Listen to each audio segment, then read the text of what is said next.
Hola queridas y queridos estudiantes. Hoy nos corresponde realizar la retroalimentación del mes de noviembre de Historia. Una de las características de la persona es su sociabilidad. No podemos vivir solos, sino rodeados de otras personas formando sociedades como forma de agrupación. Primero fueron los grupos familiares, las bandas y los clanes, que con la consolidación del sedentarismo como forma social de vida predominante, con la posterior división social del trabajo y con el crecimiento económico, se fueron transformando en sociedades cada vez más complejas. Esto hasta llegar a los actuales estados modernos y últimamente incluso a agrupaciones de carácter supranacional. Teniendo entonces claro que los seres humanos siempre hemos buscado congregarnos, surge el concepto Estado. Y pese a la importancia central que reviste para la ciencia política y el derecho este concepto, existe escaso consenso respecto al significado del término Estado. Con todo, hoy sabemos que el Estado es un concepto político que se refiere a una forma de organización social que cuenta con instituciones soberanas y que regulan la vida de una cierta comunidad en el marco de un territorio nacional.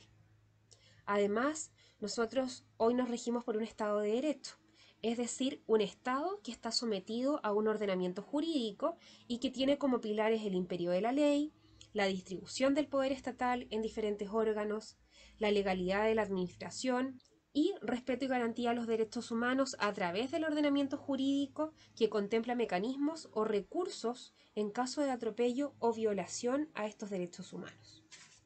Desde una perspectiva histórica y en una muy apretada síntesis, el Estado existe desde el origen mismo de las civilizaciones. En un inicio, cuando un conjunto de funcionarios administraban el poder sobre un territorio. Luego, más tarde, en Grecia y Roma, surge la noción del grupo humano que detentaba ese poder, es decir, los ciudadanos. Pero además de esto, surge la idea de una forma en que se distribuye el poder entre ellos. Y esta forma define un régimen político. Sin embargo, pese al desarrollo de la entidad política denominada Estado, los filósofos políticos antiguos como Platón, Aristóteles, Polidio y Cicerón, y otros medievales como San Agustín y Santo Tomás, se ocuparon poco de definir al Estado y más bien se ocuparon de los regímenes ideales de gobierno. Sin embargo, en la época moderna surge una teoría política que buscaba definir formas específicas de Estado. Nicolás Maquiavelo estudia las repúblicas italianas y distingue muy claramente entre la monarquía y la república. Hobbes estudia el Estado inglés, establece las bases para una teoría sistemática del Estado en su obra principal que es el Leviatán, y más tarde algunos pensadores ilustrados como Locke y Montesquieu realizan importantes avances en una teoría del Estado. ¿Cuál es el propósito? Criticar la monarquía absoluta, y a fines del siglo XIX se constituyen las primeras escuelas sobre la base de sus respectivas teorías de Estado, en una época de consolidación de la República. En la actualidad tenemos tres principales teorías sobre el Estado. La teoría pluralista, que está orientada a justificar el Estado liberal, la teoría marxista, que critica el Estado liberal y postula la revolución para su transformación, y por último, la teoría elitista, que critica el Estado liberal, pero también es contraria al proyecto marxista. En el caso de la teoría pluralista, tenemos exponentes como, por ejemplo, Robert Dahl. Robert fue profesor de ciencia política, fue presidente de la Asociación Americana de Ciencia Política y es uno de los más destacados politólogos estadounidenses contemporáneos. Él sostiene que el poder del Estado se haya diseminado entre diversas instituciones y grupos de presión.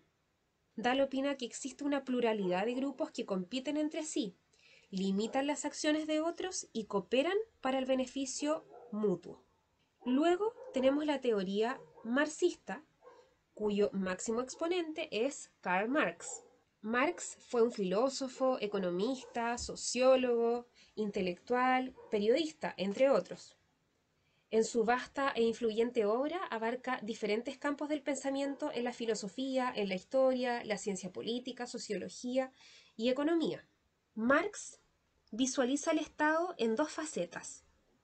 Uno es como instrumento de la clase dominante y por otro lado visualiza el Estado como una fuerza política que tiene una autonomía pero relativa, para que en ciertas ocasiones modifique los intereses del capital y las condiciones en las que se desarrolla las relaciones de producción o la lucha de clases.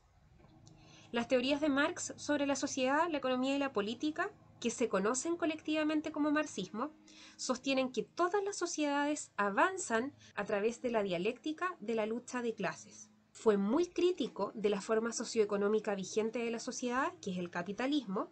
Teorizó que como en los anteriores sistemas socioeconómicos inevitablemente se producirían tensiones internas, se llevaría a su reemplazo por un nuevo sistema a cargo de una nueva clase social, el proletariado. Y por último, tenemos el modelo o teoría elitista. Dentro de sus exponentes tenemos a Max Weber, filósofo, economista, jurista, historiador, politólogo, entre otros. A pesar de ser reconocido como uno de los padres de la sociología junto a Marx, Weber nunca se vio a sí mismo como un sociólogo, sino más bien como un historiador. De hecho, él planteaba que la sociología y la historia eran dos empresas convergentes. Weber visualiza al Estado como una comunidad humana que dentro de un territorio determinado reclama para sí el monopolio de la violencia física, pero legítima. Una definición que fue fundamental para el estudio de la ciencia política moderna. Recuerda que el conocimiento nos hace libres, así que atesora la oportunidad que tienes día a día de aprender. Les envío un gran abrazo y cuídense mucho.